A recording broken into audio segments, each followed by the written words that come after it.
गडचिरोली, चंद्रपूर, वर्धा मतदारसंघात नगरसेवक मतदारांची पळवापळवी सुरू असल्याची चर्चा आता जोरदार रंगतेय। विधान परिषद मतदारसंघात एकूण 977 मतदार आहेत। त्यापैकी एकट्या चंद्रपूर जिल्ह्यातून 444 मतदार येतात। त्यातले काँग्रेसकडे 221 तर भाजपकडे 136 नगरसेवक आहेत। यापैकी सावली, नागभीड, सिंदेवाही आणि ब्रह्मपुरी नगर परिषदेचे जवळपास 40 नगरसेवक भाजपनं आपल्या गळ्याला लावल्याची चर्चा आहे। या सावली नगर परिषदेच्या अध्यक्षाचाही समावेश आहे। काँग्रेसचे चंद्रपुरातील 40 नगरसेवक पर्यटनासाठी रवाना झाले असून भाजपकडून या नगरसेवकांना पर्यटनासाठी रवाना करण्यात आल्याची राजकीय वर्तुळात चर्चा आहे। दरम्यान सगळ्या नगरसेवकांना सुरक्षित स्थळी हलवल्याचं काँग्रेसचे जिल्हाध्यक्षांनी सांगितलंय।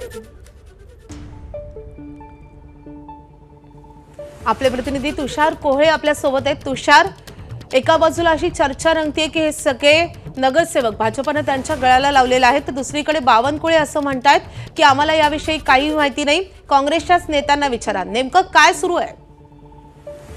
जर का आपण विदर्भातल्या विधान परिषदेच्या 5 मतदारसंघाचा विचार करायचा झाला तर यामधला जो एक मतदारसंघ आहे चंद्रपूर, वर्धा आणि गडचिरोली जिल्हा मिळून बनलेला, त्याच मतदारसंघामध्ये कुठेतरी काँग्रेससाठी एक स्पेस आहे आणि एक लढतीमध्ये काँग्रेस त्या मतदारसंघामध्ये उर्वरित 4 ठिकाणी भाजपने बऱ्यापैकी आघाडी घेतलेली आहे। त्यामुळे या मतदारसंघात काँग्रेस पूर्णतः ताकदीने लढेल अशी अपेक्षा होती। मात्र भाजपने परिस्थितीचं गांभीर्य ओळखून आधीच साधारण 20 मे पासून नगरसेवकांना पर्यटनावर पाठवायला सुरुवात केली। विशेष करून विजय वडेट्टीवार यांचा जो विधानसभेचा मतदारसंघ आहे त्यांच्या मतदारसंघातील ज्या नगरपंचायती आहे, नगर परिषदेमध्ये ब्रह्मपुरी असेल, सावली असेल, सिंदेवाही असेल, इथले नगरसेवक हे सर्व पर्यटनावर पाठवलेले आहे। भाजप या नगरसेवकांना पाठवल्याचा दावा करत नसली तरी स्थानिक स्तरावर भाजपच्या पदाधिकाऱ्यांमार्फतच प्रत्येक वेगवेगळ्या नगरपंचायत, नगर परिषदेच्या नगरसेवकांचा ग्रुप तयार करून त्यांना वेगवेगळ्या ठिकाणी हलवण्यात आलेला आहे।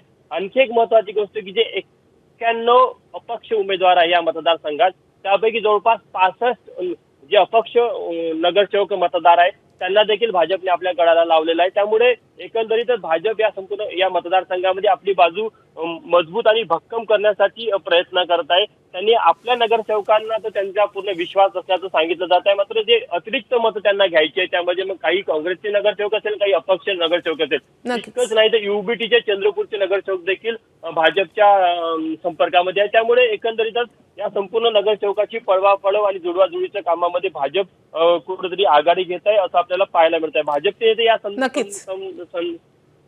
नक्कीच भाजपकडून हे जे काही प्रयत्न केले जात आहेत त्यामुळे काँग्रेसचं ही तरी जागा आपल्या पदरात पडेल, ही जे काही स्वप्न आहे ते भंग होऊ शकतं। तुषार, या संदर्भात तुमच्याकडून अपडेट जाणून घेत राहू। सध्या धन्यवाद या सगळ्या सविस्तर माहितीसाठी।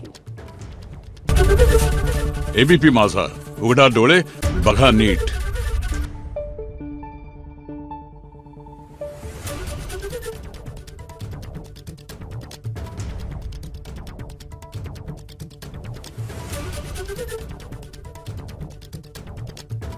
Thank you.